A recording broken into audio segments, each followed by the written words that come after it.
the last time he was on, which was just in September. And with all the things that are going on, I thought, oh my gosh, we've got to have another chat. Um, anyway, Stefan, welcome to the program. So, what are we talking about today, Deanna? Oh, how about let's talk about psychopaths?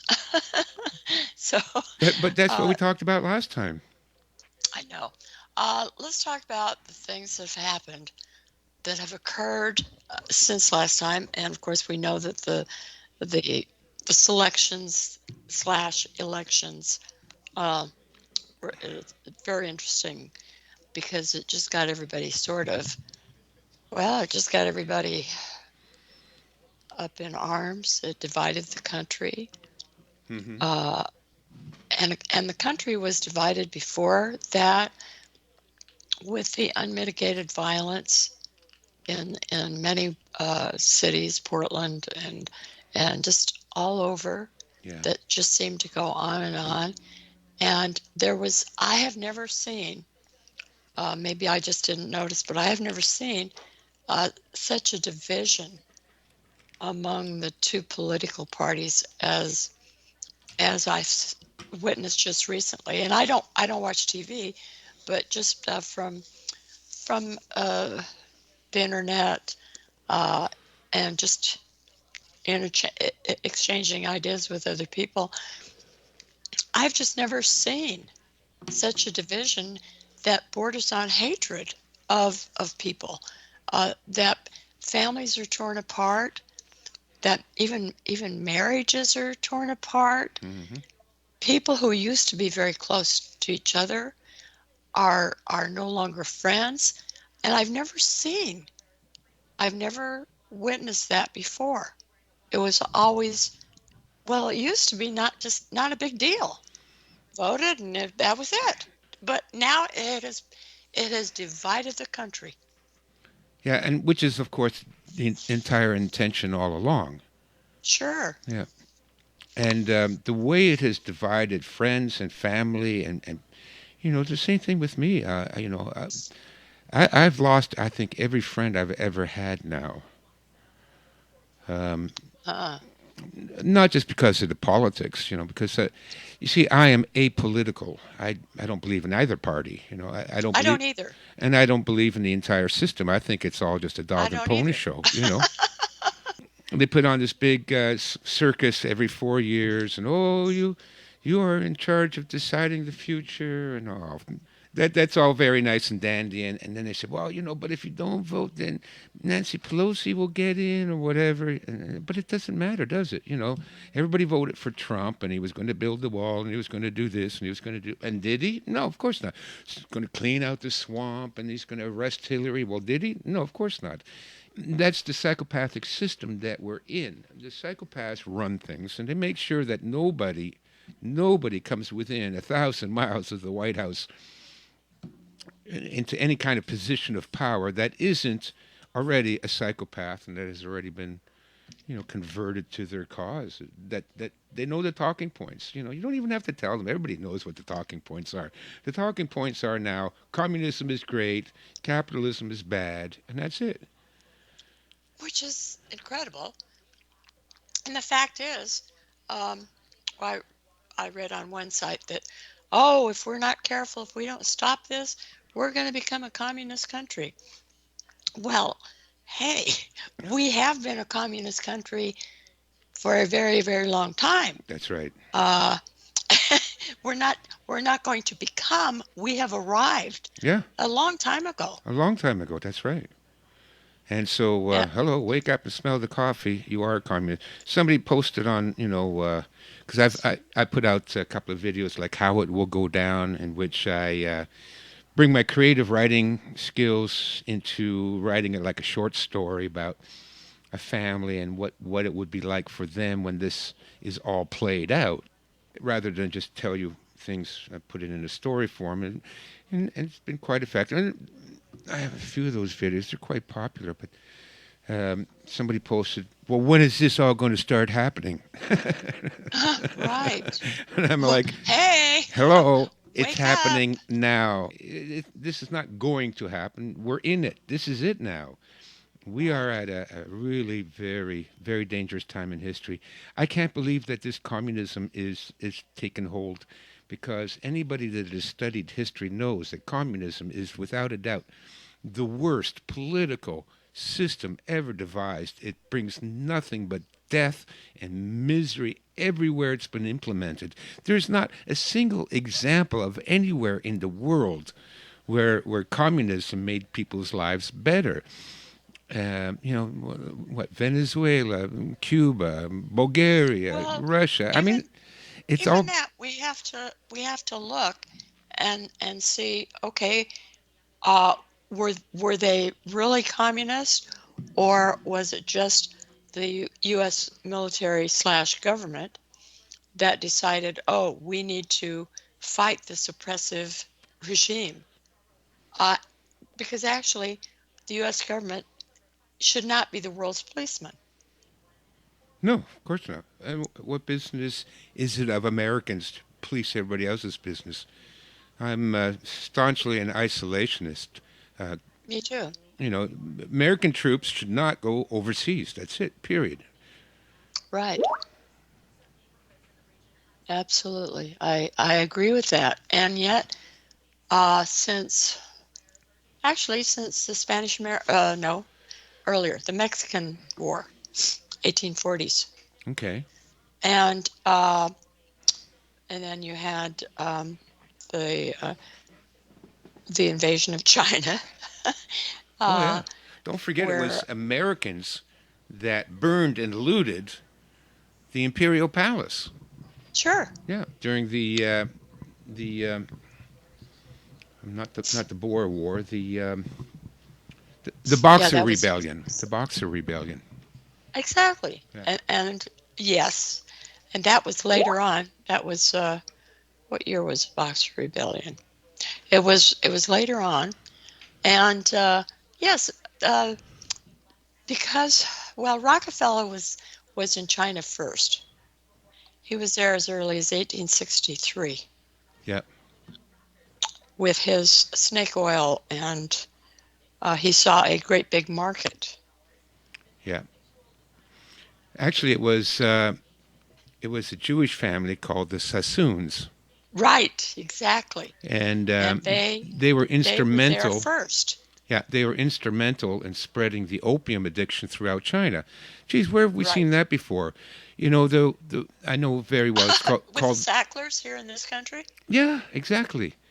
That's part of their strategy. They wanted to weaken China, and so and China was being difficult at that time because there was a difference in trade outcome. The Chinese didn't want anything from the West.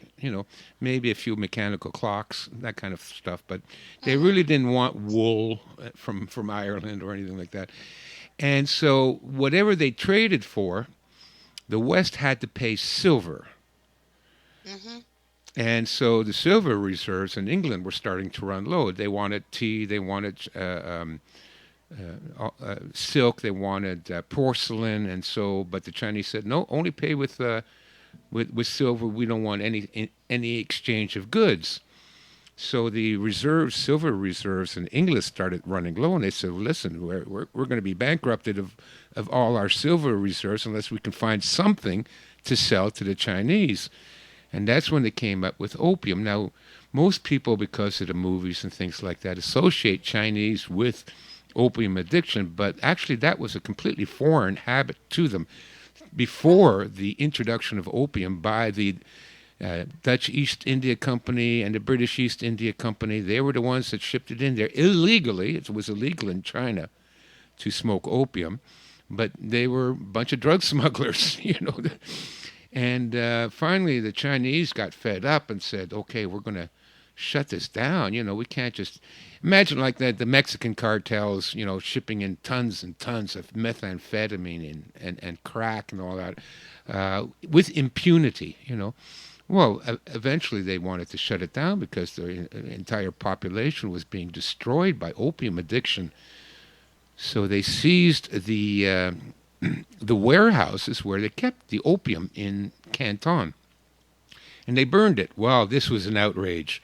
And the Sassoon family and the other traders, the Far East traders, petitioned the government in England, and they sent over a bunch of ironclad steam warships, which was, way outclassed anything the Chinese had at the time. They were still, floating around in wooden junks.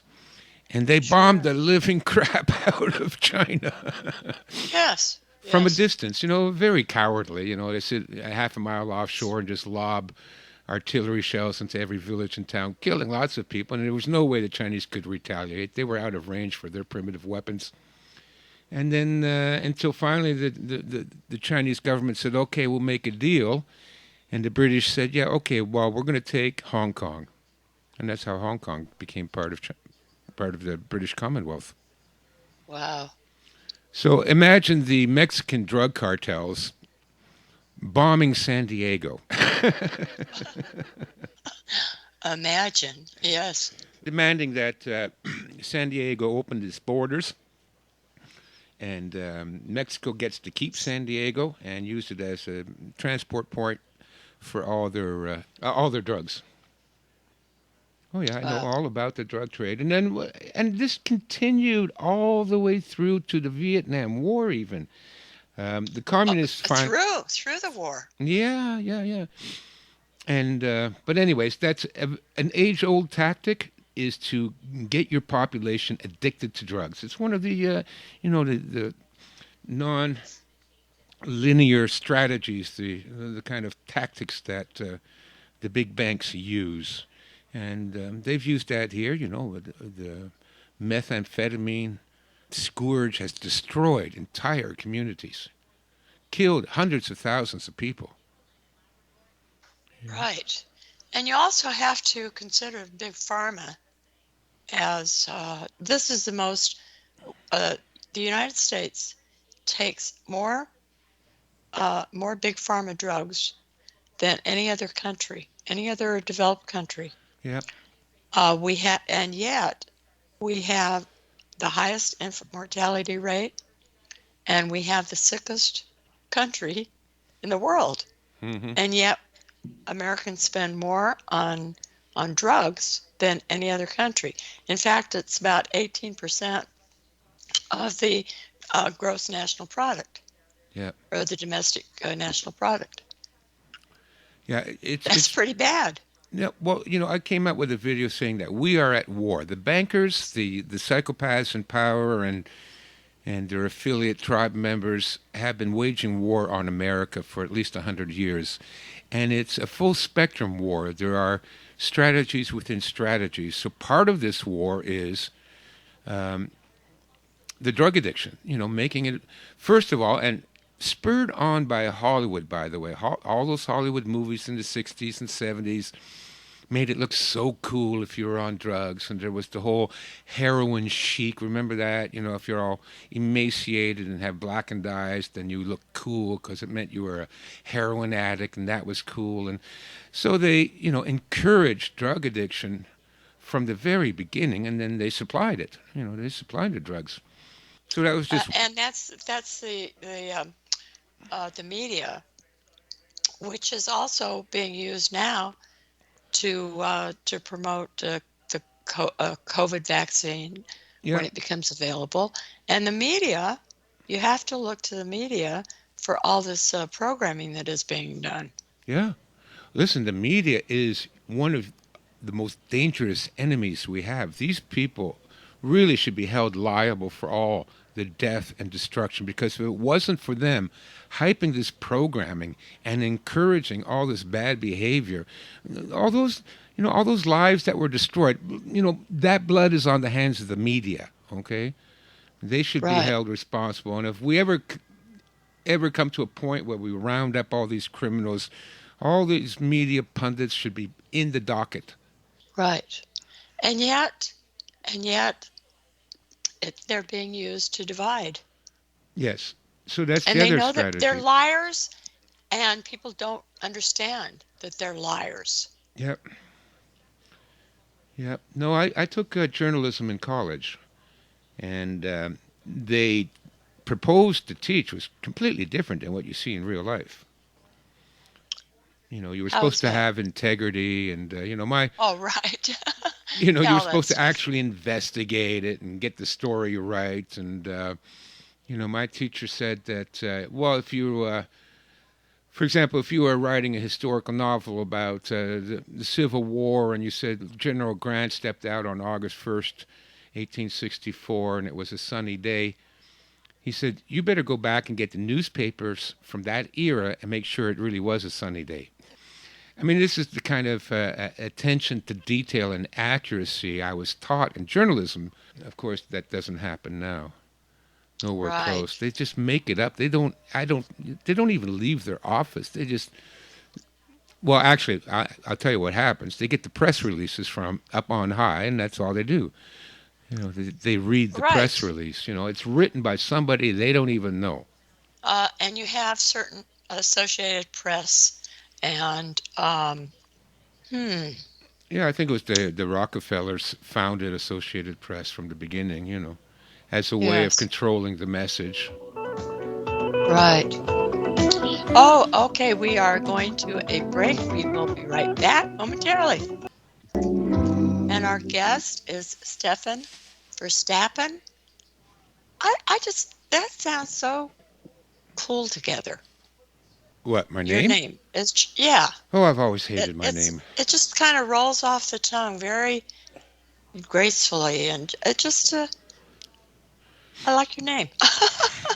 Yeah, I never did. You're a pretty good guy too.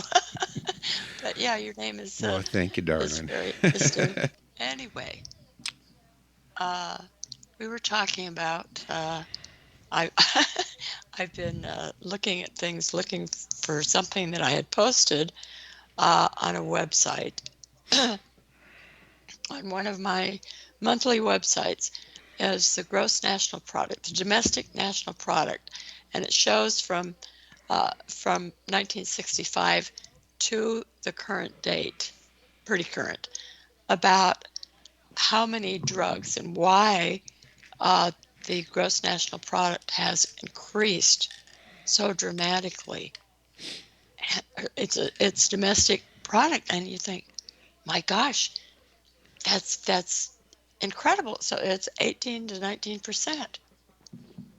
And when you think that we used to be very, very highly productive of numerous things, uh, the steel industry, the textile industry, all these industries that have moved offshore, is just truly amazing how things have changed, how things have been altered, so that we've become a country of services.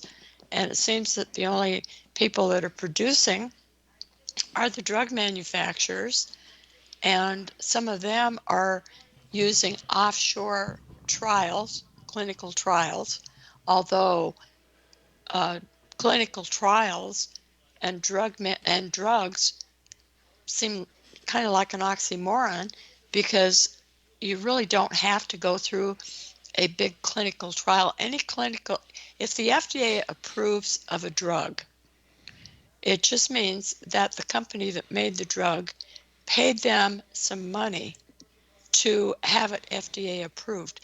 The FDA they do not have any trials of any kind. Right. They simply collect the money from the manufacturer and then say, oh, okay, your drug's approved. Mm-hmm. And of course, there's this revolving door between the drug companies and um, the FDA or any other ABC agency. Yeah. It's pretty sad. Yeah. And again, it's all part of the plan. It's part of the plan to destroy Western civilization.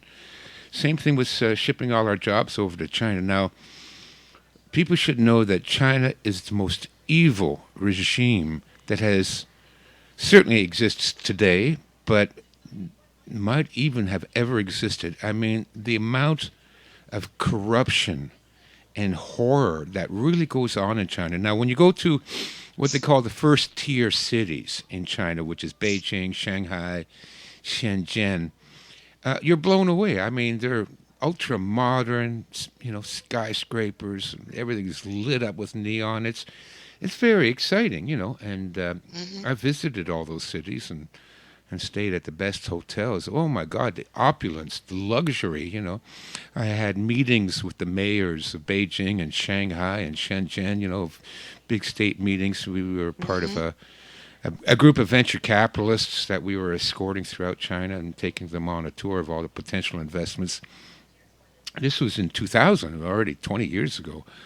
And yeah, fantastic. But what you don't see is that beyond that, the extremes of poverty and the pollution in China.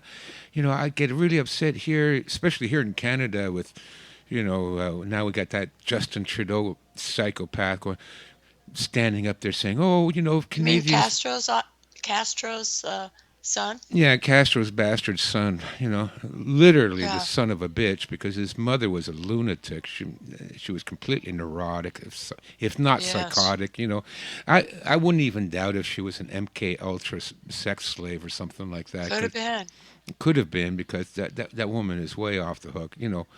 And she was passed around at parties. I'm pretty sure Pierre, her husband, got off on watching, if you know what I mean. Sure. That's my hunch, but I've got good instincts now, Deanna. After all these years, I've been everywhere. I've seen it all, and I've got pretty good instincts for that. But anyways, he's standing up there, and now, well, new carbon taxes, new restrictions, new climate change regulation, and he's saying, "Oh, if Canadians want to breathe fresh air." What are you talking about? Look at Canada. It's twice the size of the United States. Our Right. pop Yeah, Oh, go ahead. okay. We do have a break. We'll pick this up on the other side. Be right back. All righty. We are back with our guest, Stefan Verstappen. And you were talking about your visit to China. And I think before the so-called communist revolution, things were different. Well, China, I'll tell you why the communists like China. Because the Chinese never developed a republic. They never developed a democracy. Not that democracy is great, but they never developed an electoral system that would elect your leaders. And so the Chinese are well conditioned and well trained to always follow a single dictator. Now, in the past, those dictators were called emperors. And I think there's something to that. That's why the communists like the Chinese, because they're already pre programmed to follow the dictates of the government. They don't, and they also have a long tradition of never question authority. Chinese don't question authority. When I began teaching in China many years ago, at the end of the class or at the end of the lesson or at the end of some explanation, I would always ask, are there any questions? And nobody ever had a question. Nobody ever had a question. And I asked some of this is when I first got there, I didn't know better. And I asked some of the other teachers, I said, well, how come nobody ever asks a question? Well, it'd be impolite to ask a question because that would be challenging your authority as a teacher. You see, in school in China, they do not use what we call the Socratic method, whereby you ask questions of your students and the students ask questions of the teacher, and it's through asking and answering these questions that wisdom is transferred. The Chinese have no system like that. The Chinese students are expected to memorize every word the teacher says and then regurgitate that in the final exam.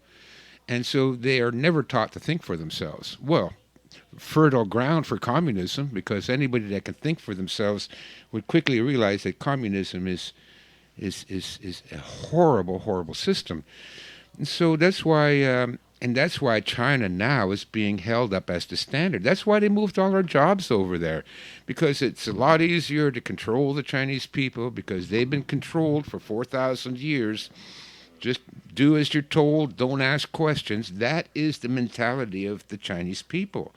The Well, vast isn't majority of that them. kind of the mentality of the students now, where you just uh, go and you get information and then you regurgitate it, which is a good word, Hmm. uh, back in a test? Because actually, the school system itself, public schooling, government schooling, is really a relatively new kind of institution. Yeah, It used to be homeschooling was what people did. yeah. And in homeschooling, it was more, I would say, organic. Hmm. It was more natural way of learning. What they're doing now, and again, this is why this whole social credit system that the Chinese have, it's coming, it's already here, already the social credit system. God forbid you should speak out against the phony beer virus. You're going to be doxxed, you're going to be fired, you're going to be deplatformed, you're going to have your bank account shut down. What's that if not the social credit system? You said something you're not allowed to say. And so you will be punished severely. Now, so far, they are not dragging us off into gulags, but that's only a year away. That's where this will eventually end up if people aren't fighting back every day against this. They will just simply come and take you and put you in a camp, and the camp where your life expectancy drops dramatically. Um, you know, so that's where they're going with this, and that's why China. That's why they shipped all our jobs over there. When I went over there in 2000, you've probably heard of these ghost cities, right? If you haven't, Google it and Google it on Goes. YouTube. China ghost cities. You'll be astounded that there are dozens, if not hundreds, of cities. I mean, modern cities with skyscrapers and schools and factories and high rises and hospitals and parking and light rail transit, and nobody lives there. They just built them.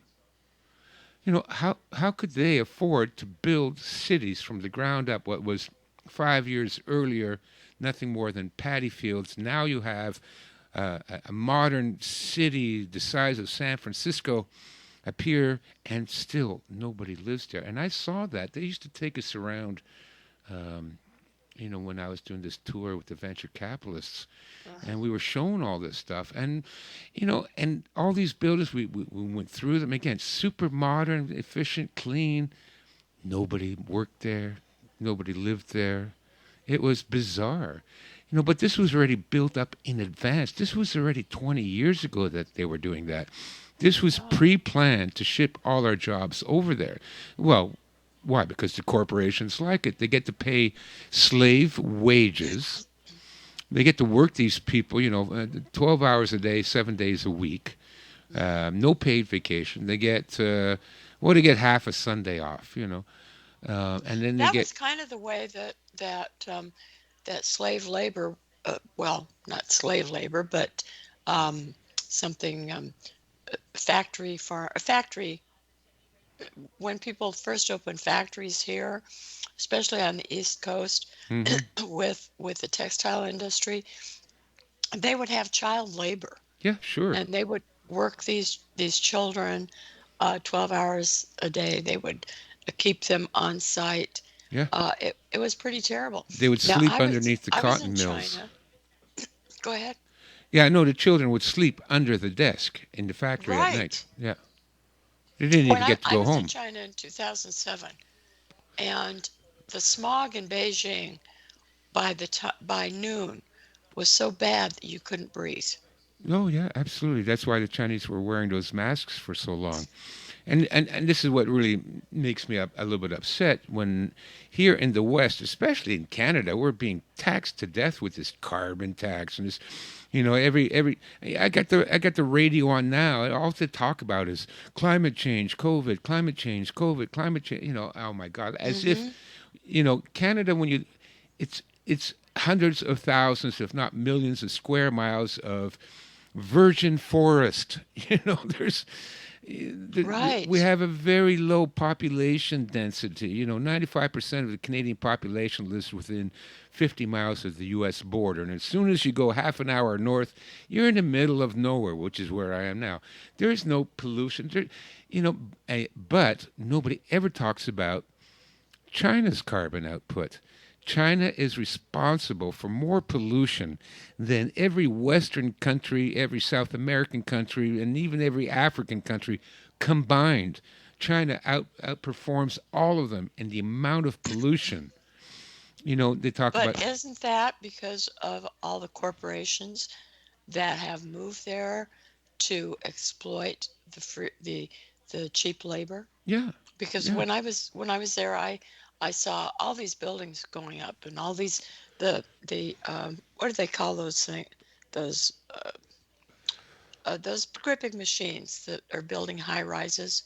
Oh, the cranes, yeah, those The big, cranes, yeah, yeah, there were cranes all over, yeah, yeah. building, and you saw McDonald's and you saw Motorola, and Motorola pretty much left the country Oh, yeah, completely. yeah. The people that were the companies that were producing um, all left, and you can't you really they're not producing anything here, and you have to wonder, well, gosh, we see your country is only as rich as the merchandise it provides, That's right. or and so if you're not producing anything, uh, you're going to sink into poverty, which our country has sunk into Yes, poverty. yeah. Yeah, I used to see, we'd go into these big fancy office buildings, and there'd be a brass plaque at the front door, near the front door somewhere, and the brass plaque would say, donated by IBM, donated Hmm. by Hewlett Packard, donated by Apple, donated by, all these American companies. And I remember Hmm. thinking, and this is back in 2000, this is after the free trade agreement was signed, and all the jobs here in Canada went to the United States and then went to Oh, China. sure. I was working as a publicist, but all the marketing and media companies all went back to the United States because they no longer were forced to open up an office here because of the trade regulations. So I Hmm. got a job in the United States in San Francisco, but that job went to China, and so they shipped me to China. Wow. But I remember thinking, while our own countries are suffering under huge unemployment, why the hell wouldn't these companies invest in their own country? Because they like cheap labor. Our country is really a corporation, Yeah, and it was it became a corporation shortly after the so-called Civil War, and so it's all about the corporations making the money. yeah, And if you have to, and then you have the labor unions that came in, kind of the left side of the right, and they promoted the labor unions, which demanded high wages, and so you have this fight against the left against right, and of course the labor unions were very socialistic, and so then you had people who were demanding all these high wages, and now you have Detroit, which is well, it's kind of a not a good place to live. yeah. Well, and the whole idea that paying workers high wages is what causes businesses to suffer, that's nonsense. I mean, Sure. Henry Ford proved that. He paid his workers a really good wage. And what did they do? They spurred the economy. They bought cars. They bought homes. And And it was a good thing. and it was a good thing. But go ahead. Yeah, so instead of the CEO taking home $10 million a year, he takes home 9,500,000 because they paid their workers a little bit decent. Like, I mean, it doesn't make any difference anyways. But it's just this unparalleled greed. But it's more than greed. It's really evil, Deanna. These people are just, they want to see other people suffer. It's not enough that they're rich, but they have to feel like everyone else is poor. Which is very sad. Yeah, and that's the way of the world, So, anyways, so China is the most polluted country in the world. They have a thing called cancer villages. Have you ever heard of that? No. Well, the thing is that every heavy metal manufacturer, you know, bioweapon manufacturer, agricultural pesticide manufacturer dumps their waste product untreated into the local river. So now downstream, there's farmers that drink that water, and there's villages that drink Oh, that water. sure. Yeah, and they use the water to irrigate their crops, and so you have, the further downstream you get, the more polluted the water is, full of pesticides and heavy metals and radioactive materials. All these villages started having enormous increases in cancer. And there'd be dozens and hundreds of villages, and this is every major river in China. And all of this, of course, eventually washes out into the ocean, along with all the plastic Right. and garbage and Oh, dead terrible. bodies. They would, they would have swine flu come through and kill off, a couple of 100,000 pigs.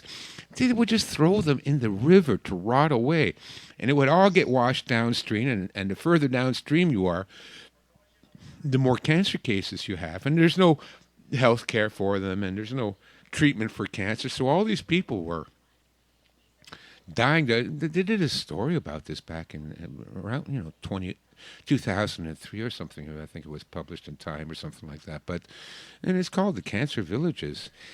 That's just a part of it, and the air pollution. Yeah, Beijing, the air pollution is just horrendous. The same thing with Shanghai and Shenzhen, and Hong Kong was pretty bad too. I remember in Hong Kong, but and yet nobody ever, there's no Greta Thunberg going to Beijing saying, "How dare you?"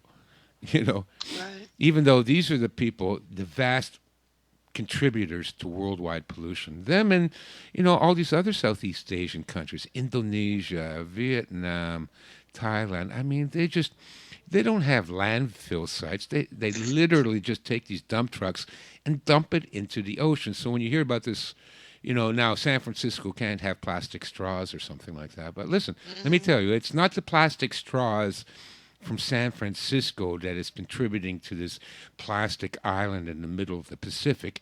It is Southeast Asia. They literally dump, and India too. Another one. You see But videos of them. did they do this before the invasion of the American corporations?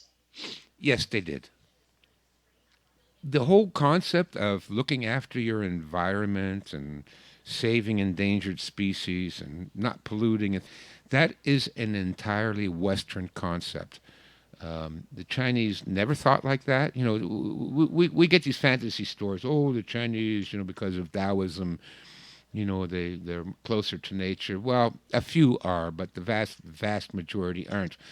Everywhere you go in China, where there's like that's tourist Chinese tourists go, is filled with garbage. Talk about littering. They just throw it in the bush.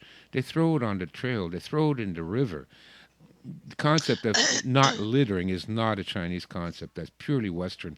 So they were like that before, but now it's on steroids, with all the factories and all the stuff that they mass produce and all that. It's horrendous.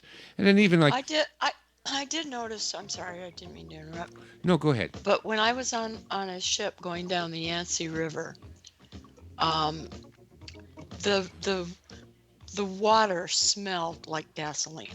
I couldn't even go out and on the deck, and you could see it floating on top of the water. Okay, we Iridescence. do have a break. We'll be right back in a jiffy. Be right back. And we are talking with our guest, Stefan Verstappen. And we were talking about, I had mentioned that I was on a trip. See, it doesn't seem like that long ago, but it was in 2007. And I was on a ship going down the Yangtze River, and the the oil and gas that were floating on the top of the water, plus the smell was just so bad that I couldn't even go out on the deck. It was very terrible. And I mentioned earlier about the all of the pollution in Beijing because they don't have any laws about this. And I did see poverty, but I also um, if you look at China and India and some of these countries that have a lot of antiquity, uh, you find the good things that they practiced, that they believed in. The old Chinese medicine before Rockefeller went over and did his tricks on them. Um, uh, they taught that they had good things. There was poverty. Um, I think probably there's been poverty in every country, and for the same reason, and well, for the same reason. People take advantage of people monetarily, and there's an elite in every country. Correct? Yeah, psychopaths. Yeah. Okay. Back to the original thesis is that we are ruled by psychopaths. It doesn't matter what country you're in. Even if you start out as a virgin country, the psychopaths are going there. We've all got a target on our back. Yeah, Correct? yeah, yeah. And it's been that way for thousands of years. Yes.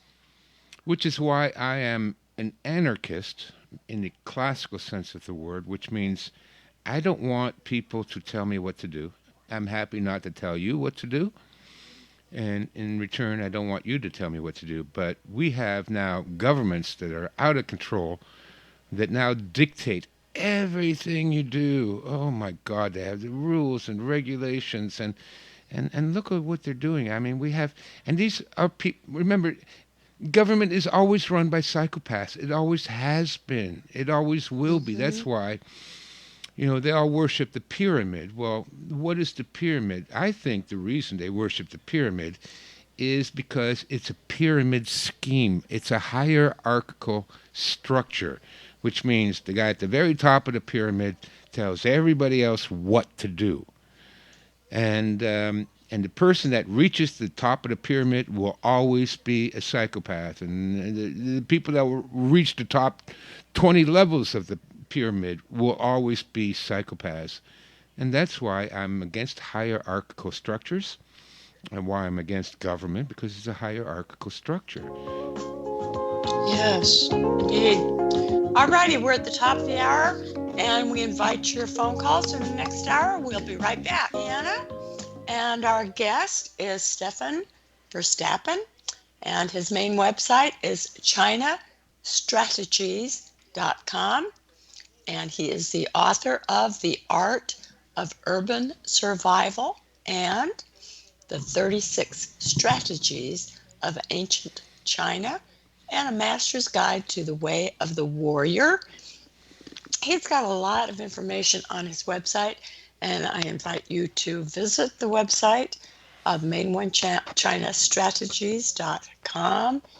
And we're talking about psychopaths. Now, I believe that a loving intelligence created the world, the earth, and it's a lattice work of energy.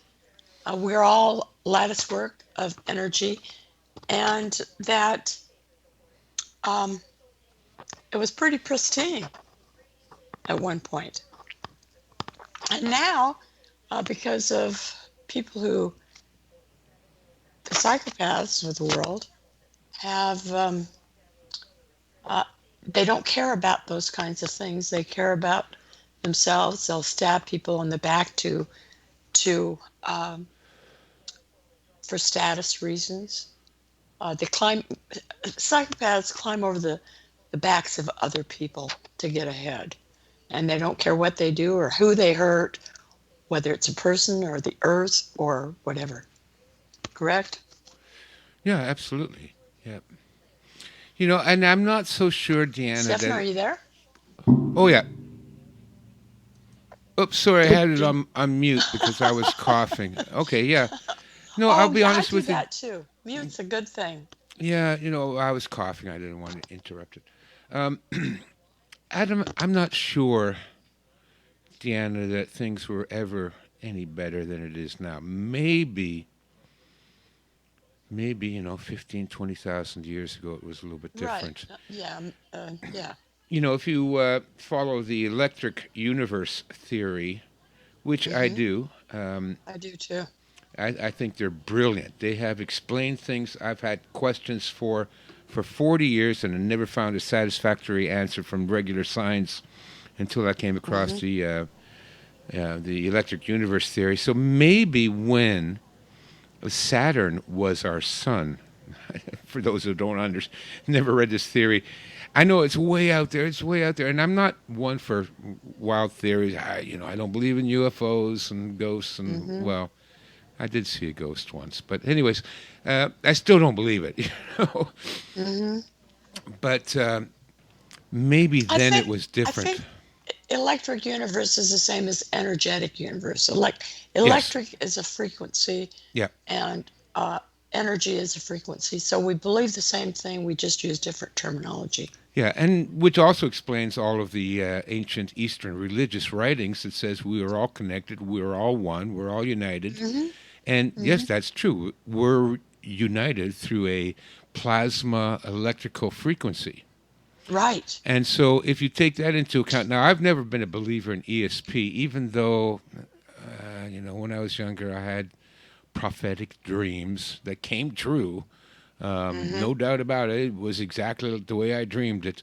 And how do you explain that? But if you understand the electric universe theory, then we are connected through our We minds, are absolutely. through frequencies. So things like mind reading and transmitting messages over great distances just through thought, absolutely possible. Of Also, course. I've never been a believer in astronomy, but according to the electrical universe theory, there now might be a plausible reason for that, and that is that yes, we are connected with all the planets and all the suns in the universe.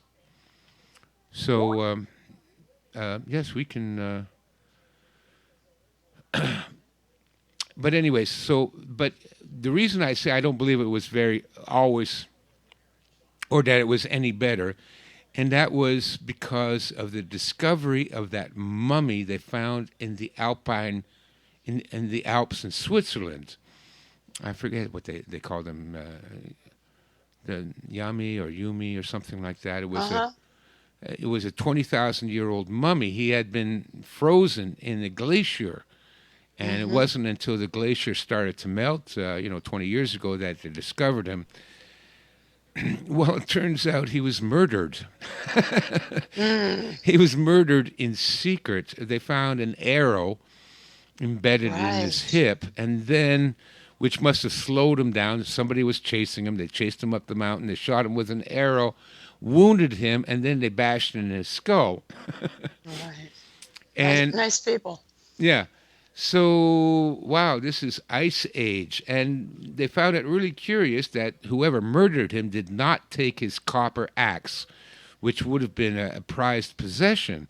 But they think that the reason that they didn't steal the copper axe is because if the murderer had returned to his village, everybody would immediately recognize the copper axe. Hmm. Mhm. So, even going back into the far distant ice age, people were being hunted down and murdered by their own Sure. clansmen. So I don't know, Deanna, I don't know what's happened, what it is with humanity, something with our species. I'm almost inclined to believe the Archon theory that there are interdimensional evil spirits that infect humanity and cause this kind of evil. There's something wrong with us as a species. There really is. Um, there is that hunter and hunted in just about every, even with animals. Yeah, but You but might find I a, know a I know. Go ahead. I've tried to explain this through predator prey philosophy. Hmm. It doesn't work. In nature, lions don't hunt down For de- profit, they just hunt deer for to eat. for profit and then keep them in pens as slaves to work for Uh, them. You know, I yes, mean, you're right. it doesn't work in terms of predator prey. I've tried. I've really tried to analyze this. Okay, Hmm. psychopaths are predators. The rest of us are prey. Okay, I understand that, but still, there is no natural equivalent to the cruelty and horror that humans inflict. There's no natural equivalent. The only thing that comes close is in the insect world. So we are, let's leave behind the world of mammals and even reptiles. We have to go all the way to the insect world to see the kind of cruelty and slavery because you see that with certain wasps that'll go into a beehive and kill everybody, and you know, and you Right. see that with army ants that will just raid another ant farm or an ant hill and just murder Hmm. everybody and tear them to pieces and haul them off to be slaves. I don't know, but even then, there is a level of evil existing among humans. I can't explain, Deanna. I've tried. I've looked Well, for. we're more intelligent, or more developed intelligence. Yeah, but why Not would? saying smartness, more developed in the way that we were created. We have intuitiveness. We have many gifts that animals do not have, and unfortunately, those gifts can be used for good or evil. Yeah, Yeah. I still don't know, Deanna. It could be used for good or evil, but why is it always evil? Because evil stands out so much. Yeah, You rarely hear in the newspaper, which I don't read the newspapers either. yeah. But if I did, we would rarely hear about somebody doing something really wonderful. No, there's a lot of good things that humans do. Absolutely. I mean, we're the Yeah. only species that actually looks after another species unrelated to us. Think of all the Right. animal rescues and how often Oh, that yes. people are all those videos of people saving wild animals and rescuing Yes. them and rehabilitating them and nursing them back to health. We're the only species that does that. I don't Right. know if that's compensation for the evil that we do. I don't think it is because um, you don't find psychopaths doing that. No, no, They would never do that. no. Should we take a phone call? We have Sure. somebody. Yeah. Okay, let's take Chance in West Virginia. Chance. Yes, hello, folks. Mr. Verstappen, I'm beginning to agree with you. I believe now, based on the cruelty and the outright wickedness that these people are from another species, I'm becoming more and more convinced because the cruelty is just too outrageous. Mr. Verstappen. And Mr. Verstappen, I also have to tell you this. If you want to get your minimum recommended daily allowance of psychopaths, I suggest you read Tex Marr's book, Psychopaths, Henry Makow's three-volume set about the Illuminati, Yep. Yep. and Fritz Springmeier's book, Bloodlines of the Illuminati. Talk about psychopaths, Mr. Verstappen. It's all in there. And it's becoming to make more and more sense to me because this is intolerable cruelty. It seems like they're doing this just for the hell of it, like they get a kick out of it. This is Yes. not normal human behavior. Yes. So I'm beginning to be convinced that spiritually they are of another species. And I don't care what anybody thinks because this is too outrageous. It just doesn't make sense no matter how you slice, dice, and chop it. They're not of us. I'm convinced of that. In your opinion, please, Mr. Verstappen? Yeah, and feel free to call me Stefan. You don't have to use the formalities with me. I'm very easygoing. But no, I agree with you 100%. This is, I've been trying. I always look for a scientific explanation. I'm a notorious cynic. I don't believe nothing that I can't touch, taste, and smell with by myself. Then I'll believe it. But there is something I agree with you, and I feel for you too because I'm the same way. The amount of unparalleled cruelty and evil that's going Yep. on all the time. I mean, it's just everywhere you look. The animal cruelty, the child trafficking and murder and torture Oh gosh. of And children. not only that, Mr. Verstappen, if I may mention, even the most sadistic serial killer in the annals of our history aren't even as cruel as these people. I Yep. mean, there's something really odd, and I'm beginning to believe that, I don't know, reptilian or whatever the hell they are. I suggest people get their nose in the Bible to find out who these people really are, because I think it's beyond their spiritual understanding. That's Yes. what I honestly feel at this point now. Yeah, I agree with you. I don't recognize any humanity in these people whatsoever. I'm a terrible skeptic, but I'm kind of torn towards this archon theory that there are, and if you read the Bible, what we're talking about are demons. And these people Yes, are all yes, yes. possessed by demonic Yep. entities. That's what they are. Yes, they are. I'm convinced they are. I'm convinced they're of another species. They're of a satanic bloodline or some kind of, it used to sound weird to me. When I read these things years ago, I thought it Yeah. was off the wall. Yeah, me But too. now, yeah, I used to think it was off the wall. Some things, even though I like David Icke, he said, I scratched my head. I says, no, this is too outlandish to believe. Yeah. But you know what? Now I believe it because, like I said, when you look in the annals of history, you look at these sadistic serial killers that we executed and put to death, right? They weren't even as sadistic as these people. Yeah. Think about it. So there's something very, very spiritually wrong here. And people got to get over that hump and start facing the fact and look to God, because this is much deeper, much, much deeper than your average person's mind could fathom. Yes. It's just too evil. And thank you for taking my call, folks, and God bless now. Yeah, Thank thanks for you. calling Thank in.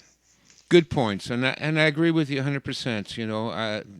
This is a spiritual battle, and I do my best. I wrote the book The Way of the Warrior because in order to be able to survive what's coming and face the truth of this kind of evil, you have to be tough. You really have to be a warrior. It's like the book Dune. Only the Quetzalcoatl Haderach can face the evil. Only the most powerful, enlightened human being can actually turn and face the darkness that exists and not be driven insane by the realization that this evil exists. And most people can't face it. They're cowards. I'm sorry, but you're cowards. But I don't blame you because it is so horrible. Nobody wants to face it. I agree. But when we refuse to face it, we can't fight it. Right. We got to turn around, look at it, look at the evil that's going on, and say, "That's it." No. What I've done with my life is I live according to virtue and truth. And I don't need an ideology. I don't need a religion. I don't need anybody to tell me what truth and virtue is. It's innate within me. I've had that Right. since I was 10 years old. I know what's right and I know what's wrong, and I don't need anybody to tell me. And I've always tried to live my life according to virtue. That's the way we have to fight it. Right. But on the other hand, you also have to be able to handle the dark side. You have to be tough. You have to be shrewd. You have to be cunning. And I don't want to be shrewd and I don't want to be cunning, but if I'm not, I just leave myself open to being a victim. I've been trying to teach people, just be smart. Figure this out, read behind the lines, see what's really going on, and don't be afraid of it, even though it is sheer horror to face what's going on in this world. Yes, it is. A comment from our email. There are species that rescue other species. So our listener says that humans are not the only ones that rescue No, other that's true. That's true. species. Yeah. Um, and I'm trying to recall. Every once in a while, somebody will put something on about an animal being saved, and I love animals. Yeah, me too. I just love animals, and I believe that we have a stewardship to protect animals and to treat them with kindness and gentleness, Hmm. and they will respond likewise.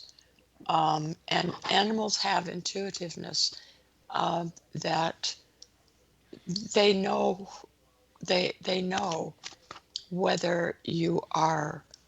Uh, they know. They They just know. know. Yeah, they And know. I I was telling somebody that the other day that I have met skunks when I would be out in the evening walking. Skunks would. I've never been sprayed by a skunk. I could walk through a geese family Yeah. and with little babies, and they won't come after me. They and yet they come after somebody else that would Yep. do that. They'd go and bite them, and I've never met an animal that I couldn't communicate with on a kind of a different level. Yeah. No, I'm the same way, Deanna. I'm when I walk through the forest, I am friends with all the wild animals, and they sense Yes, it. They're not afraid of me. They come up to me. I speak right. to them, like a Yes. crazy old wizard. I thought everybody was like that, and I realized that that isn't the case at all. Yeah. I've always talked to animals, and they know what I'm saying, and I can feel what they're thinking, they're Yeah. saying. Yeah. Um, it's just the way it is. Yeah. Okay, we're going to take a break, and then we have some more callers. We'll be right back. Awesome. I love callers. Okay, good. All righty, we are back, and our guest is Stefan Verstappen.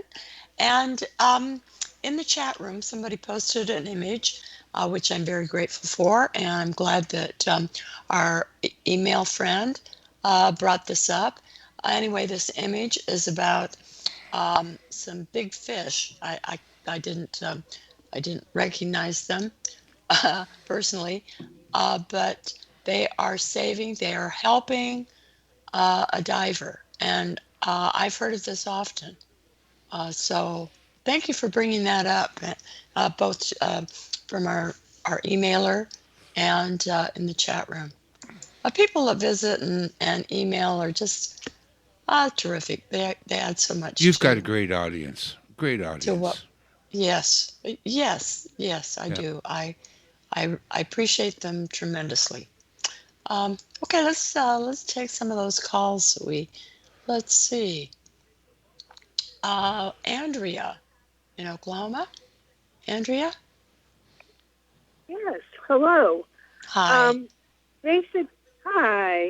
Um, as I'm getting older, which I'm 66 now, I I've looked at I look at the way everybody looks at this world, and basically, I try to incorporate what they tell us scientifically. Like if you look at a wave, it becomes a particle, and if you look at a particle, it becomes a wave, and you can make it be whatever you want. If you think you're going to have a great day, you're going to have a great day. And if you think you're going to have a bad day, hey, you're going to have a bad day.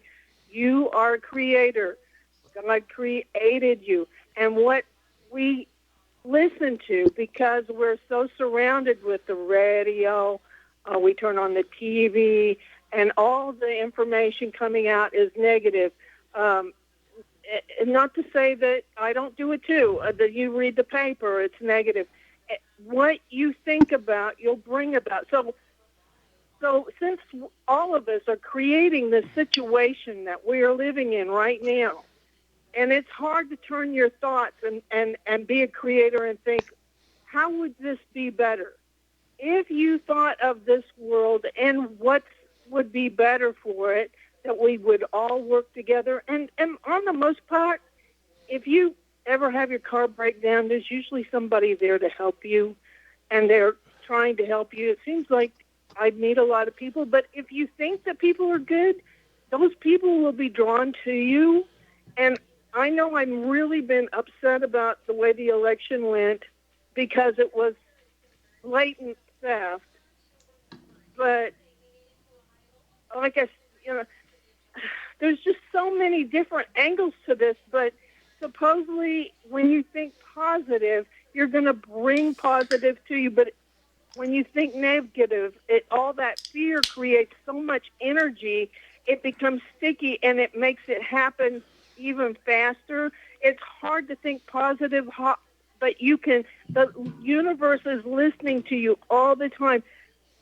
They have these shows on YouTube, and they're about near-death experiences, about people and their doctors and attorneys and all these people who have experienced these these near-death experiences. And it's not like, where you die and you're dead for maybe 6 minutes. These doctors, some of these doctors have been dead 2 hours, and they have these huge experiences, and they come back, and then they have they have telekinesis, or they can see the unseen. God gives you gifts, but none of them. Hello. Yeah, we're Yep, listening. we're listening. Yeah. But if you listen to their experiences, when they die and they go into the light, they're surrounded by love, such intense love, and they don't want to come back. And when they're told they have to go back, they're throwing a fit, and all of a sudden, they're kicked back into their body. But nobody wants to come back from heaven. But it's interesting to listen to their stories, and there are hundreds of thousands of them. They're happening everywhere. This Damian Brinkley, he has had 3 of them. He's an ex-Marine, and supposedly you are given your review on life of everything that you've done, and everything you've done evil to somebody, it comes 10,000 times fold, and everybody it touches. Like if you were so bad or you killed somebody, then you feeling their mother, their brother, their wife, their children, and all that negativity, you feel it, and how you treated them, and it's more intense. So it's just, these are learning things to see, and it's not as though it's just one person. And you're not getting it secondhand. You're getting it from all these people that have experienced it. And so I think if we would thought or talk to more or tried to be more positive about how we could change it in our minds, because we are creators, we could create a better world. If we could just do that in unison. But hopefully you don't think I'm nuts. Oh, I think you've presented a lot of very good ideas, and the mind-body connection is very real, and there is a lot of negativity, and if we immerse ourselves in that, we're going to be very stressed. We're going to get sick. We're going to be emotionally upset. We can become physically ill. So we do attract what we are and what we experience. I had a day like that today. I got up just feeling awful, terrible, doom and gloom, and I went and had an energy session, and I came back. I could have flown back. I think I felt so good, and so we need to do that. We need to take care of ourselves and associate with other people who think the way that we do. Alrighty, we will be right back. This is Deanna, and during the break I was thinking about other stories and images that I've seen where two so-called enemy animals will they will take care of one another. For instance, a cat and a bird will become friends, or something like that, or maybe a deer will be a nursemaid to a little leopard or something. So that I believe it is in the animal world also, and maybe we just aren't looking at the animal world enough. I don't know. Or maybe we don't hear those good stories. We're just hearing about the bad stories. Did you want to respond to um, Andrea's comments before we take another call? Yeah. Um, yeah. I'm problematic on that. It's certainly true that what you focus on is can affect the way the world is. But you see, my problem is with this, and that is all the happy thoughts in the world is not going to stop Bill Gates. you know, You're right. Yes. you know, uh, I could wish Bill Gates happiness and love and happiness to everybody around me, but you see, I come from a warrior tradition. Warriors kill the enemy, and as Hmm. now I'm also, by the way, um, registered with the Canadian Arts Council as both a visual and a literary artist. So I'm always doing my art. I'm always playing music and feeding the animals and going for long walks in the woods and canoeing and bringing people out into nature. And I do a lot of things in my life that are positive. So I think it's the Taoists say it the best. It's about balance and harmony. So Sure. I balance my goodness and my kindness, because, and of course, when you're a good and kind person, there are hundreds of people lined up to take advantage of your goodness and kindness. And so you have to, if you're a good and decent and virtuous person, you need to have a bit of a, it's the iron fist and the velvet glove. You need to be able to push back against the exploitation. You have to set your boundaries Yeah, you have and to. not allow people into your life who are unhealthy and who contribute to, who are just unhealthy and are neurotic, or you have to set boundaries and not allow yourself to be abused by people. And people, my son was talking to me about this, that um, when two people are givers, it's wonderful. If you have a giver, one person is a giver and the other one is a taker, it's going to be very, very unbalanced. So if you're in a relationship, whether it's a friendship or whatever kind of relationship it is, if you're doing all the giving and the person is doing all the taking, then you need to cut that person loose. You need to set boundaries. You need to love yourself enough not to allow other people to abuse you. Yeah, absolutely. And that is the warrior way, which I write about often. And Aristotle wrote that courage is the first virtue that makes all the other virtues possible. You need to think about this for a second, because in order to be a good person, the world is coming after you. I had a guy write me once. He said, "Oh, he lives in Scotland, and I studied taekwondo. I can bench press 350 pounds. I go into town every weekend, start fights in a bar, and I Oh finish my them. gosh. You know, how would you rate me as a warrior?" And I wrote back, "Well, that's all very impressive, but here's the true test of a warrior: go out and do a good deed. And if you Yes. live through that, then write me back." you know, because if you Yes. do a good deed, if you're a good person, the world comes after you. They hate you. There are demons all around you that will see that you're doing something good, and they will make it their life's mission to destroy you. That's why you have Right. to be a warrior. So I'm a good person. I can, but God forbid you cross me. I will Right. destroy you, and I will have no regret about destroying you. I'm not afraid of anybody. I'm not afraid of the government. I'm not afraid of the lawyers. I'm not afraid of the, people with PhDs and degrees and that. If you show an indication that you're going to F with me, I will bloody destroy you.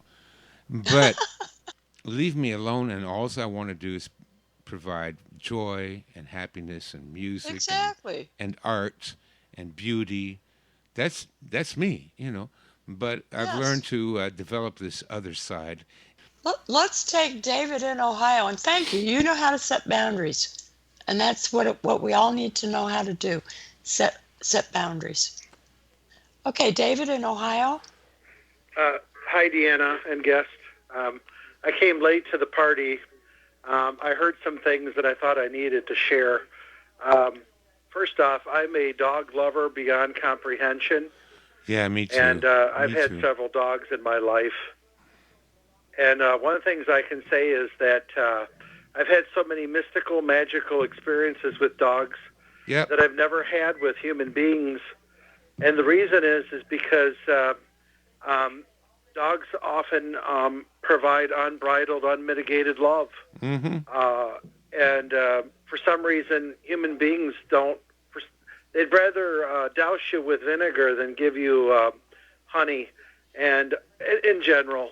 Yep. And I had never found that with the dogs I had. And you know, as I was listening to you guys after that last caller, I was going to say some more about animals and such, but I wanted to kind of shift gears a little bit and talk about. I was talking to a friend recently about Dante's Inferno, Mm-hmm. and I don't know if you guys are familiar Sure, with the narrative on that, sure. but Yep. but he was shown, heaven and hell. But the point I wanted to make was that he was shown hell, and there's 9 levels of hell in Dante's Inferno, Yes. and the devil is at the bottom of hell. But guess what? Of all the sins that people have committed and get punished for, you would think some of the most heinous sins would be at the 8th level of hell. But that's not the case. The people at the 8th level of hell are cowards and traitors. Mm-hmm. And we are, the reason this country and world is such a mess is because we are a nation of cowards. And we don't even have a bottom line morality anymore. I know. We let anything go. And that's, it's like, the reason that evil prospers because good men do nothing. That's right. Right. And I just wanted to share that with you, how instructive that was for me, to know that it's actually, and at the 7th level of hell is murderers. And you would think, oh my God, murderers, they would be at the bottom with the devil. But no, it's traitors and cowards. Yes. Yeah. No, I'm with you 100% on that, and that's why I'm not. I'm a good man, but I will not allow evil to occur within my influence, within my sphere. That's why I just said, if I were to see evil, encounter it. If I come across somebody abusing a child or, God forbid, abusing a dog, I love dogs. Oh, Anybody that is that evil that would abuse a dog or a child or a woman or exploit people in my presence, no, no, no, no, no, no. I will do something about it. I'm not somebody to step aside and watch evil occur. right. I had Right. my last dog that I had. I loved him so much, and I felt so lost without him Mm-hmm. that I have never replaced him because he is irreplaceable. He's been gone for quite a long time. I had him. I Yeah, know mine where too. he's buried, and um, I maintain his grave, Yeah, yeah. and I know I'm going to see him again. No, to me, you know what heaven Yep. for me would be? That I would die and I would wake up in a field near a forest by the lake on a nice summer day, and all my dogs would be there. Yes, all my pets would be there with Yeah, me. Yes, Yes. yeah, that would be my idea of heaven. Yep. me too. If you can create your own heaven, it would be an endless summer day with all my pets because I love them so Yes. much, and they loved me. I know they loved me. Oh, yes, yes. Sam, Yeah. Sam loved me. He told everybody that came into our home. He would come over, and he was a old English Mastiff. He's 165 pounds. He'd put his paws up on my shoulders, and he would look at the person, and he would tell them, she is my person. Do not hurt her. Yeah. And that's what he was telling them. Yep. And yeah, I miss Sam. Yeah. It's been a long time since he's been gone, but No, I miss him still. me too, Deanna. I lost my dog Thank 50. you guys for the. Thank you. No, you're Thank welcome. you. Thank you very much for calling in. Good. That was a very enriching experience. Thank you. Yeah, good Thank you. points. Good Thank you points. very much. Take care. You Yeah, too. I agree with everything he said. Okay, we have Pat in Fort Worth. Pat? Hi. Well, I was going to tell you a story out of the Bible, but I don't think I had time about how Elisha called bears out of the forest and killed 40 kids. But when you study the word kids, they could be young adults in the Hebrew. And maybe I'll tell you anyway. Okay. Well, no, It was we a have very city limited that had time. been. Oh, okay. Well, I'll tell you what I saw on the internet one time, and it's never left. Would you rather have a child or would you have a pet? And then so before the next thing that showed is that the pet, he had just ripped all the whole sofa up while you were gone, just ripped everything up, just ripped it all up. And then the babysitter abandoned, left the two little kids long enough that they got a gallon of white paint and they painted the wall, the sofa, the rug, everything. And so the answer is uh, when you have the little kids, you'll probably have some grandkids, maybe even great grandkids. But if you just have a pet, you just got him about 10, 12 years at the most. So you'd rather have the kids. That's yes, you'd rather have children. Absolutely. Well, Um, I've always loved children myself. I used to run a kids program out in the martial arts school. I was teaching them how to avoid sexual predators because I figured, what am I going to teach a 5-year-old to do? Do karate chops, do side kicks. Okay, fine, but martial arts is meant to protect you from predators. So I taught the kids how to defend themselves against child molesters. And I taught them in a way that was very non invasive, very safe. And the kids just loved the program. Oh my God, I couldn't get them to leave at the end of the class. It was all role playing and a lot of fun, and I got along great with the kids. The kids loved me. I loved the kids. So I'm a big fan of kids, but I'm also a big fan of pets. absolutely. Yeah, it's Absolutely. just like I said, you miss them, and well, I gave mine away because I couldn't take a good enough care for him, and he's so happy now. So they even know who they like. You don't Sure. have to worry about them. Yeah, Sure. so long as they're happy. Okay, well, thank you so much, But Pat. anyway, I just want people to want to have kids, and that's why I can't understand why they argue about all this election here when it comes right down to the thing. Do you believe in killing babies? Once you believe in killing babies, you go kill old people. In Yeah, fact, the news today is that now they're, you can yeah, kill them after they're born. So Right. it's the next step. I mean, sure. there's evil here. It was evil here. It'll probably be evil here until the Lord comes and takes over. Yes. Well, So thank you that's so what it much. is, evil, the devil. Yeah, Thank you. let's There's a hope he lot of comes it soon. around. Thank you. Bye-bye. Bye bye. Bye bye. Thank you for calling. Okay, let's take Mark in Florida. Hey, thanks for letting me in. I'll be fast. There was a woman in Ohio at a football game, a school football game, that was tackled and tased and just attacked for not wearing a mask. And Oh, not one man stood up and defended her. And I'd like to thank your guest. You're be a man, and thank you. Thank you so much. That's what I want to say. Thank you for standing up for people. Because no one stood up for that woman, and it made me sick. Thank you, Deanna. oh, Yeah, that's terrible. no, I know the story that he's talking about. I saw it. I saw the video of it, and I am disgusted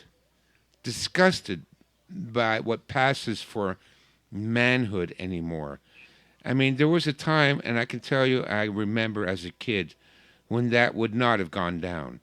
That the men would have said, would have stood up and said, "Look, get your hands off of that woman.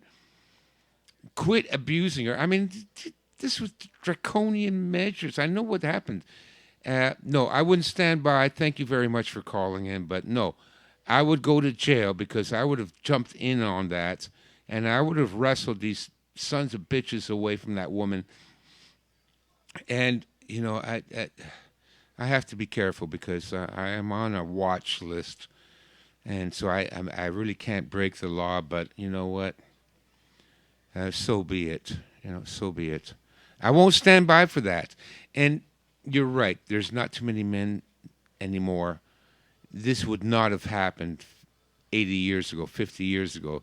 Our grandfathers, our great grandfathers, these people that built this country, that suffered and worked their asses off and sacrificed so much, but they at least would not stand by idly while we are abused and enslaved by these lunatics. Thank you for calling in. Yeah, I can't believe that anybody would do that. Oh my gosh. No, I know the Um, story. I saw it. I saw it on YouTube. I couldn't believe it. They're outdoors. They're separated from everybody, but she didn't have a mask. And so here comes the Gestapo. And that's not being fair to the Gestapo. Here comes the Cheka, yes. Yeah. I, And, and march I've her seen off. YouTubes also Huh? where I've seen YouTubes where people have attacked somebody for not wearing a mask, and I think it's terrible. How could they do that? Yeah. No, it's ridiculous. Ridiculous.